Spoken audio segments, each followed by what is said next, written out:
je pense que les gens se plaignent de tout dans ce pays parce que c'est des enfants gâtés. On peut dire ce qu'on veut, on est des enfants gâtés. Ça n'existe pas un pays où tout... Tu vois, moi, quand je dis tout est gratuit dans les podcasts, alors les gens disent « ouais, on paye ». Tu vois, les gens qui touchent 3 000 à 4 000 par mois, on paye des impôts, des charges. Ouais, mais celui qui bosse pas, tout est gratuit. Moi, j'ai des potes à moi, ça fait 10 ans, ils sont au RSA et tout est... La médecine gratuite, la CMU. C'est une dinguerie, hein. Tout est gratuit, ça n'existe pas ailleurs. En fait, ça, tu le conscientises que quand tu voyages, sinon c'est impossible de le conscientiser. Voilà. Et moi, ce que j'aime pas, t'as vu, il faut être honnête, c'est ces mecs-là qui dénigrent le plus la France. Ouais, mais c'est ça, c'est ça. Oh, la France, elle t'a tout donné. Bah, surtout généralement la communauté maghrébine, alors que c'était une terre d'accueil, tu vois. Voilà. On peut dire ce qu'on veut, t'as grandi ici, tu parles mieux cette langue que celle de ton pays d'origine, Voilà. t'es allé à l'école ici, t'es allé ici à l'hôpital quand t'as eu des problèmes de santé, ne serait-ce toi, ta famille, on t'a soigné avec le sourire, etc. Tu vois, non, c'est une terre d'accueil, sur ça on n'en a rien à dire. Là, c'est défaut, mais elle a de grande qualité. Elle a de grande qualité, alors que t'as pas remarqué, la nouvelle génération, ils veulent tous quitter la France, mais leurs parents, ils veulent rester. Ouais. Leurs parents, ils étaient limite, ils étaient plus respectueux de ce pays d'accueil parce que leurs parents, ils connaissaient les défauts des pays qu'ils ont quittés. Ah, bien sûr. Parce que la nouvelle génération, ils connaissent pas. Moi, quand je parle dans les podcasts, je fais du business dans 7 pays africains. Donc, je sais ce que c'est. Je fais du business en Europe. Je sais comment ça se passe. J'ai construit des immeubles complets, moi, dans ces pays-là. Donc, je sais comment ça se passe. Donc là, les générations, ouais, ils sont là avec les drapeaux, ils ne savent même pas où il est. Mais quel drapeau? Regarde, qui te donne à manger? Moi, quand je dis ça, c'est faut être loyal. Non, mais c'est totalement. Faut être loyal. Qui te donne à manger? Même quand tu regardes, en vrai, le chômage et tout, c'est trop fou pour lancer un business au début. T'arrives, non, mais c'est dingue. Tu lances un business, t'as le chômage qui rentre tranquillou. Tu vois ça où? T'arrives, tu travailles 3-4 ans, t'as ton chômage, t'as un peu d'argent qui vient, t'as une idée, tu démarres. Il n'y a nulle part ça. En fait, l'écosystème français, quand t'es pas ambitieux pour aller chercher le milliard, mais quand tu veux bien vivre, il est très bien fait. Il y a une égalité, un partage des richesses. T'as le chômage, t'as le temps de créer ton business. En fait, c'est une redistribution permanente des richesses. Tu vois, tu prends par exemple l'Afrique, c'est soit t'es le fils de quelqu'un, soit t'es le pauvre. Si t'es pauvre, tu resteras pauvre. Alors là, il y en a de la chance. Il y a des pays où les terrains ont pris de la valeur. Donc, tu as des gens qui vendent leurs terrains et deviennent multimillionnaires. Mais sinon, il n'y a pas du tout de parvenus. C'est très difficile. Moi, mes cousins du bled, ils sont toujours au point de départ. Hein. Ouais. Les seuls qui s'en sont sortis, c'est ceux qui ont pris le bateau et qui sont venus en Europe. On va pas se mentir. Je n'ai pas un cousin au bled qui me dit « Allô, Hakim, ça va? Ouais, je pèse 30 millions. » T'as vu? Mais pas vu. C'est 100% réel. On va pas se mentir. Alors, des mecs qui sont partis à Bali et tout, qui ont fait fortune, j'en ai dans ma famille. Mais voilà, il faut jamais comparer C'est vrai qu'il y en a beaucoup en Asie, ils ont fait fortune. Ouais, l'Asie, par contre, l'Asie, c'est beaucoup plus facile. Ouais, parce que les gens s'attachent à un nationalisme, ce qui font qu'ils sont plus neutres, en fait. Tu vois. Moi, personnellement, moi, je suis pas du tout... D'ailleurs, en vrai, pourquoi moi j'ai procrastiné? En fait, tu me casses la tête pour que je fasse un business club ou quelque chose franco-marocain, tu vois. Ouais. Parce qu'il me dit, bah, le Maroc, c'est vrai, il y a du bise au Maroc. Ouais. En vrai, de vérité, il y a une grosse communauté franco-marocaine qui pèse. Sauf que je la procrastine un peu parce que c'est pas vraiment mon identité. Moi, j'ai jamais été le franco-marocain qui sort le drapeau, ouais, je suis marocain, qui en abuse, tu vois ce que je veux dire? C'est pour ça, ça veut dire que j'ai pas ce... Je me retrouve pas en fait en ça, tu vois. Mais moi, je suis pareil que toi. En fait, pourquoi? Je vais pas te mentir. Déjà, le foot, je regarde pas trop. Autant je suis attaché à ma religion, mais autant le nationalisme, je l'ai pas. Pour moi, c'est des frontières faites par des hommes. Exactement. Donc, j'en ai rien à foutre. Tu vois, c'est très bizarre. 100%. Moi, tu as vu, si tu touches... j'ai pas un pays qui m'affecte si tu le touches. Tu touches à ma religion, tu touches à ma foi, là, il y a un problème. Ouais. Parce que ça, c'est... C'est tes valeurs et tes principes. 100%. Mais après, le reste, je m'en fous. Je veux dire, il y a un moment, je respecte tous les pays et je me sens bien partout, tu vois.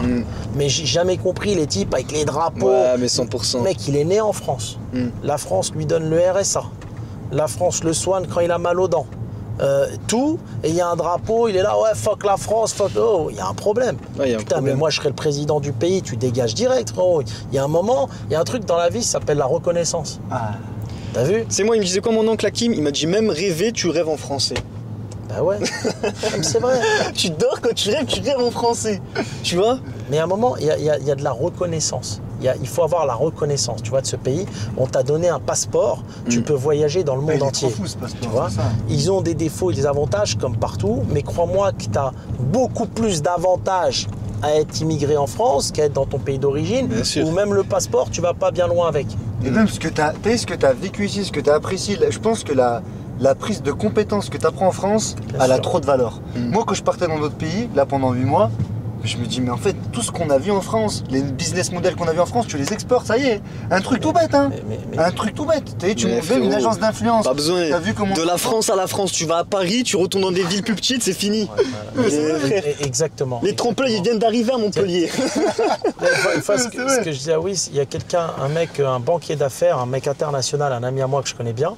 Il me dit, il vit en province, tu vois, quand il vient en France et il vit en province en Italie. Mais il me dit, une fois par mois, je suis obligé de faire New York-Paris pour maintenir mon niveau intellectuel. Parce que tu parles pas avec les mêmes gens. Ouais. Tu parles avec des gens très ouverts d'esprit, qui ont un niveau intellectuel qui fait que tu vas évoluer automatiquement. Tu vois Donc si tu veux, Non, faut remercier ce pays pour ce qu'il nous a donné. Attends, moi je vois, mais dans ma propre famille, j'ai vu des gens, j'avais mal à ma France, comme on dit. La vérité, tu vois des gens, toute leur vie, ils ont gratté le système, ils ont jamais bossé, j'en connais plein. Et il est au bled, il vit, dès qu'il a un peu mal, attends, je prends mon avion, je vais à Paris me faire opérer. Les politiciens marocains eux-mêmes, dès qu'ils ont une galère, ils vont se faire soigner où? Donc il y a un moment, tu as vu, il faut dire merci à ce pays. Ouais. Il faut dire merci et faut se méfier. Moi, tu vois, je fais du business dans tous les pays. Dans chaque pays, il faut se méfier, il faut s'entourer. C'est important. Voilà, va pas croire que l'herbe est plus verte ailleurs. Tu vois, c'est tout. Donc voilà, chaque pays, il faut le respecter. Mais on est quand même plus ou moins, même si moi je crois pas en la démocratie, dans un pays beaucoup plus démocratique que plein d'autres. Ouais, bien sûr, bien sûr. D'accord, tout simplement. Macron, il a mangé une tarte, hein, quand même. Ouais, ça, j'ai jamais vu. Ça, par contre, je suis pas pour moi, tu vois. Ça, il faut quand même. Ce que je dis, c'est que Macron a mangé une tarte, et le mec, je crois, il est même plus en prison, je crois. Ouais, c'est un truc de fou. Tu vois, c'est fou, ça, quand même. T'imagines, Poutine, il mange une tarte comme ça? Ouais, c'est pas possible. Tu sais, moi, j'ai toujours dit, la France, elle n'aurait pas ce problème avec les infos où ils crachent à longueur de journée sur leur communauté musulmane. Mais tu sais, ça, je pense, c'est économique et politique. Hein. Tu sais, ils sont passés, il me semble, Bolloré est passé plusieurs fois en procès, il me semble, et on lui a justement tapé dessus sur ça. Parce que justement, il y a plein de journalistes qui travaillaient dans ces groupes-là, qui disaient le mot d'ordre, c'était islam, immigration, etc. Tu vois, c'était vraiment le mot d'ordre. En fait, on leur dit de jouer sur ça. Comme d'habitude, diviser pour mieux régner.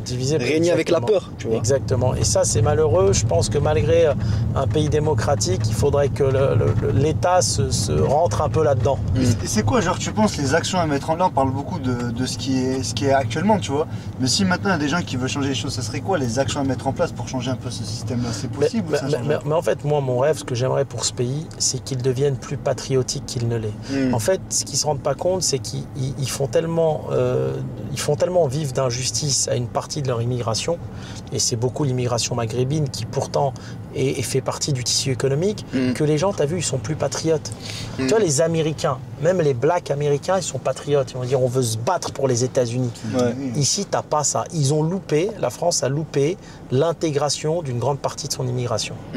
Bah, tu sais que c'est justement ça. Et du coup, moi, j'avais transité sur quoi? Tu sais, concernant le business club franco-marocain, je me suis dit, moi, marocain, ça me parle pas trop. Maghrébin, ça me parle plus. Parce que tu sais, à la base, on était un seul unique peuple. En vrai de vrai, tu regardes l'Algérie, le Maroc, tu vois bien que c'est des frontières qui ont été tracées à la règle. Et moi, je me dis, quelque chose qui pourrait plus me parler serait un business club peut-être franco-maghrébin pour intégrer mieux les maghrébins, l'élite maghrébine au sein de la France, tu vois. Et là, ça me parlerait. Pas dissocié, tu vois. Bien sûr. Et ça serait ouvert à tous. Bon, je pense que j'aurais plus majoritairement des maghrébins, logique, mais moi, j'accueille avec grand plaisir le français de pure souche, tu vois, et à bras ouverts. La réalité économique, elle est là. Tu vois, moi, je parlais avec quelqu'un quand j'ai fait mon podcast L'Afrique n'est rien sans l'Europe, tu vois, et notamment la France. Ouais, ils nous ont volé plein de richesses. Ils me disent, c'est le contraire, c'est la France n'est rien sans l'Afrique. Je dis, écoute, déjà, il y a des pays d'Afrique où ils y sont plus depuis longtemps et ça n'a rien changé pour ton quotidien. D'accord. 2, quand je vends des maisons en Afrique, 70%, 60%, c'est de l'argent qui vient de France. 3, renseigne-toi sur les milliards de dollars qui partent de la France tous les ans via donc des immigrés pour aller vers le Maroc, vers l'Algérie et vers la Tunisie. Tu vas être choqué. C'est plusieurs milliards de dollars. Ok. Donc ça, faut pas l'oublier. Après, ils vont te parler, ouais, mais l'Afrique, c'est un sol riche. Mais nous, on s'en fout que ce soit riche. Nous, on te demande comment vit la population. Moi, j'ai de la famille dans des pays d'Afrique qui n'arrivent pas à manger de viande. Ils mangent de la viande une fois par mois. Moi, je parle de réalité. Moi, ce qui m'importe, je m'en fous que les sous-sols de toute l'Afrique soient bondés de pétrole ou de phosphate. Non, moi, ce qui m'importe, c'est comment vit la population. Ici, en France, que tu le veuilles ou pas, eh ben, quelqu'un qui touche 2000, il peut devenir propriétaire. En Afrique, moi, mes cousins, bah, la plupart, quand ils se marient, bah, ils vivent encore chez leurs parents. Parce qu'ils peuvent pas devenir ce qu'on appelle primo-accédant. Tu vois ? Donc il y a plein de choses où il faut quand même dire merci, tu vois ce que je veux dire. Merci à ce pays qui a beaucoup donné. Il ne faut pas écouter les conneries des gamins. Ouais, ils ont volé l'Afrique, ouais, ceci, ils volent tout. Tu les entends? Le monde entier, c'est à cause de la France qui se passe. Tu vois ce que je veux dire? Mais bon, il ne faut pas déconner non plus. Il faut regarder ce que t'offre le pays, comment toi tu vis. Il faut être ouvert d'esprit, je pense, tu vois. Moi j'ai vu. Saisir les opportunités que tu as à saisir et avancer, c'est tout. Il faut... Après, il faut toujours aussi chercher à améliorer les choses, je pense, tu vois. Et on a tous une part à jouer. Moi, c'est ça. Parce que nous aussi, comment on se comporte envers les autres, tu vois. Tu vois, c'est ça, exactement. Moi, j'ai toujours. Tu sais, il y a une grande tendance où les jeunes, bah, justement, comme tu as dit, ils veulent partir. Enfin, partir, c'est bien, attention. Tu sais, moi, c'est un peu cette matrix-là qui me dérange. Et en fait, c'est un peu l'égoïsme. Tu vois, je dis, ok, moi, je pars, j'ai la faculté. Tu vois, Dieu merci, on n'est pas cons, on peut faire un peu d'argent en ligne, etc. On peut partir, je peux m'enfuir, entre guillemets, tu vois. Et je fais quoi, moi, de ma famille, de ma communauté, mes tantes, mes oncles qui parlent même pas français, mes petits cousins, mon petit cousin qui a perdu son père, je fais quoi de ces mecs-là? Je les laisse et je les abandonne? Non, donc pour moi, je suis obligé à mon échelle de m'impliquer et de faire quelque chose. Tu vois, c'est important. Non, moi, tu vois, j'ai commencé à avoir un problème avec le pays, avec la France, quand j'ai été victime d'injustice. Moi, avant, j'étais quelqu'un de très patriote. Moi, ça me dérangeait pas de payer 70% d'impôts. T'as vu, c'est. Bah ouais, je me dis, ça va pour les gens pauvres, ils en ont besoin. Et je suis pour un peu d'impôts. Tu sais, comme l'impôt, on va dire, sur la succession. Plein de gens. Bah moi, je suis pour. Tu sais pourquoi je suis pour? Parce que ça permet aux parvenus de remonter. Et sinon, les gens, c'est comme dans les pays arabes, ils font que s'enrichir. Ouais, bah oui. S'il n'y a pas d'impôt sur la succession, bah, tu vas te retrouver avec des familles multimilliardaires et l'autre qui est pauvre, il restera toute sa vie pauvre. L'écart, il est trop. Bah, je crois que Jackie Chan, il a donné toute sa fortune, je crois, à des assos, je sais plus ce qu'il a fait. Il a dit, je les donnerai pas à mon fils parce que s'il ne sait pas les gagner, il saura juste les dépenser. Exactement. Il a tout dit. Et c'est exactement comme ça. Donc cet impôt-là, moi, il me dérange pas. Tu vois. Après, moi, c'est un pays où ça me dérangeait pas de payer des impôts parce que ça aide les gens. Où j'étais hyper patriotique à la base. Moi, j'ai pas voulu quitter la France. On m'a poussé à la quitter. C'est pas pareil. Moi, j'ai pas. Mais ça, il n'y a pas que toi. Regarde, là, je regardais La Boiserie, il disait la même chose. Il disait, moi, j'ai envie de rester là, mais on me pousse à la quitter, tu vois. Pousse à la quitter. Il y a un moment donné, tu viens, tu me fais des redressements en millions d'euros. Tu me dis, la viande kebab, la perte, elle est de 5%. Et moi, je te dis, c'est 40. L'usine de viande, elle est à moi. Je connais quand même. Je sais que dans la viande, il y a plein de glaçons. Il y a plein de glaçons, il y a plein de sauces. Pèse là, je ramène des huissiers, des experts de la viande. Je dis aux impôts, vous ne connaissez pas, ramenez des experts. Là, on parle d'un vrai métier. Non, c'est comme ça et puis c'est tout. Et tu me voles des millions. En fait, ils t'accusent que la viande de kebab se consomme moins que ce que toi tu disais. Voilà, alors qu'en fait, la viande, t'as vu, tu détournais de l'argent comme ça. Voilà, la viande, elle se consume. Même aujourd'hui, tu vois, on est 20 ans après, je leur demande d'aller faire les tests, ils vont halluciner. Quand tu mets 30 kilos à cuire, t'as vu, eh ben, même si tu fais 100 grammes par sandwich, avec 30 kilos, tu fais pas 300 sandwichs, tu en fais 150, 160. Il y a 45%. Donc à partir de ce moment-là, tu vis 2 expulsions de magasins. Après, tu vois, l'administration, elle te vole. Ils veulent rien comprendre. Tu leur expliques, tu amènes des pros de la viande. Non, c'est comme ça et c'est tout. Bah, tu dis, en fait, ce pays, c'est des voyous, en fait. On parle en dizaines de millions. Mais c'est des voyous. Vous êtes des voyous, en fait. Vous êtes des voleurs. À partir de ce jour-là, je pouvais plus me... là, c'est trop. Tu vois, tu viens me voir, tu dis, il y a tant d'impôts, tu vends ton groupe 100 millions, on va te prendre 50, je te les donne avec plaisir. Tiens, va aider les jeunes qui veulent créer, va améliorer les hôpitaux, etc. Par contre, que tu viennes me contredire et me voler dans un truc que je connais par cœur et que toi, tu connais pas, parce que c'est mon métier, ça, c'est de l'injustice. Et moi, l'injustice, tu vois, il y a un truc que je déteste, j'ai été victime d'injustice très jeune, je supporte pas ça. Tu vois, c'est comme le Français là au Maroc qui a perdu ses 3 millions, je suis en train de tout faire là-bas pour qu'il les récupère. Parce que j'aime pas l'injustice. Tu vois, c'est un franco-français, tu vois, il a perdu. Je supporte pas l'injustice. Que ça soit ça, ou que ça soit le black américain aux États-Unis, c'est les reportages qui me touchent le plus, qui est condamné à mort alors qu'il n'a pas tué la personne. Tu le vois, c'est un truc de fou. T'es 20 ans en prison, ils te mettent sur le couloir de la mort, ils vont te tuer alors que c'est même pas toi l'assassin. L'injustice, je déteste ça. Et tu vois, c'est un truc, peut-être demain, avant de mourir, tu vois, je suis le genre de mec à mettre beaucoup d'argent pour aller aider les gens qui vivent dans de l'injustice. C'est un truc que je déteste. Parce que ça m'a affecté hyper jeune. T'avais quel âge quand t'as subi ça? J'avais 25 ans, 24 ans. Il disait à 16 ans, quand tu étais en alternance. T'es passé par des périodes de dépression en mode mais bien sévère sûr, mais pendant un bon moment, genre tu voulais tout plaquer ou pas? Mais moi, mes parents, ils m'emmenaient tout le temps à l'hôpital. J'avais des ulcères, j'avais des ulcères tous les 3 mois. Je me faisais opérer, j'ai plein de problèmes. Moi, j'ai grave souffert. À quel âge? J'avais 24 ans, 25 ans. Mon père, après, il faut avoir les épaules pour ce que tu as vécu. Mais t'étais bien entouré à cet âge-là, en vrai ou... Mais j'étais entouré, mais tout ce qui m'a sauvé dans la vie, c'est la foi. En fait, ce qui te sauve dans la vie, c'est que tu crois aux épreuves que Dieu va te donner dans ta vie. Si tu ne crois pas en ça, en fait, je me dis toujours qu'il y a pire que moi. Tu as vu, moi, je suis là, mais j'aurais pu, à 24 ans, avoir un cancer et mourir. C'est vrai. Donc, tu te dis, en fait, c'est quoi ces problèmes face aux vraies épreuves qui sont la maladie? Tes vraies épreuves dans ta vie, ça va être les maladies. Le reste, c'est du bullshit. C'est exactement ce que mon père m'a dit. Tu vois? De même, parce que mon père, moi, pareil, il avait attrapé un cancer. Voilà. Quand il est arrivé du bled, il a attrapé un cancer et on l'a guéri en France, tu vois. Voilà. Et comment moi, je peux cracher sur ce pays-là, sur ces femmes-là qui ont pris soin de mon père. Moi, mon père, il m'a raconté ces anecdotes-là. Des femmes, des Françaises de pure souche, etc., qui ont pris soin de lui comme si c'était son fils dans ces hôpitaux-là. Mais comment tu peux cracher dessus? Faut être fou, en fait. Mais non, mais parce qu'en fait, t'as une immigration qui ne veut pas reconnaître. En fait, ils sont dans le déni.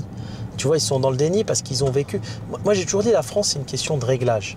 Si elle était un peu plus sympa avec son immigration maghrébine et qu'il ferait des trucs comme SOS Racisme pour que les gens ne vivent pas le racisme, parce que il faut qu'ils comprennent que l'injustice et le racisme, ça affecte à vie après les gens et que le mindset des gens, il change. Et ben, ça serait le meilleur pays du monde. Mais ça commence à se développer là-dessus, tu penses? Moi en tout cas, j'ai l'impression, tu vois. Bah moi, quand je vois BFM, j'ai pas l'impression. Hein. Après, il faut pas regarder BFM. Avec les médias et tout, je suis d'accord, mais je te parle. Les médias, ils vont te faire croire ce qu'ils veulent. Même si dehors, c'est le monde des bisounours, ils vont te faire croire que c'est l'apocalypse. Et que, voilà. Non, mais c'est vrai ce que tu dis. Non, mais je pense dans la partie salariée et tout, t'as raison, tu vois. Mais en gros, tu vois, exemple, pour des jeunes, tu sais, quand ils sont dans l'entrepreneuriat et tout, moi, après, personnellement, c'est ce que nous, on a subi, tu vois, ce que nous, on a vécu plutôt. Je trouve que après, on n'est pas sur du business physique, c'est ça aussi la différence. On n'est pas sur du business physique, on est sur du business digital. Ça veut dire que nous, on le subit moins. Mais je pense que c'est vrai que si tu prends quelqu'un de mon âge et qui monte un business physique, à mon avis, il n'a pas le même parcours que moi, tu vois. En fait, tu as deux écoles. Je vais te montrer un exemple comparatif tout de suite. Moi, par exemple, j'ai un arrière-oncle, paix à son âme, qui avait un cancer, du sang, ok, et donc qui était en Algérie. Ils lui ont dit, les hôpitaux, tu vas mourir, il te restera 4 mois. Okay. Il est venu en France, il a été dialysé, il a vécu 15 ans de plus. Donc tu vois un peu, comme je dis, quand même, ce pays, il te fait vivre. Et ces enfants qui vivent en France, par reconnaissance, tu vois, aujourd'hui, ils travaillent dans les hôpitaux, dans les maisons de retraite pour aider les vieux. Okay. D'ailleurs, tu vas dans les hôpitaux français, la dernière fois, j'étais à Neuilly, je suis allé voir un membre de la famille, il n'y a que des Blacks et des Arabes, hein, faut pas croire.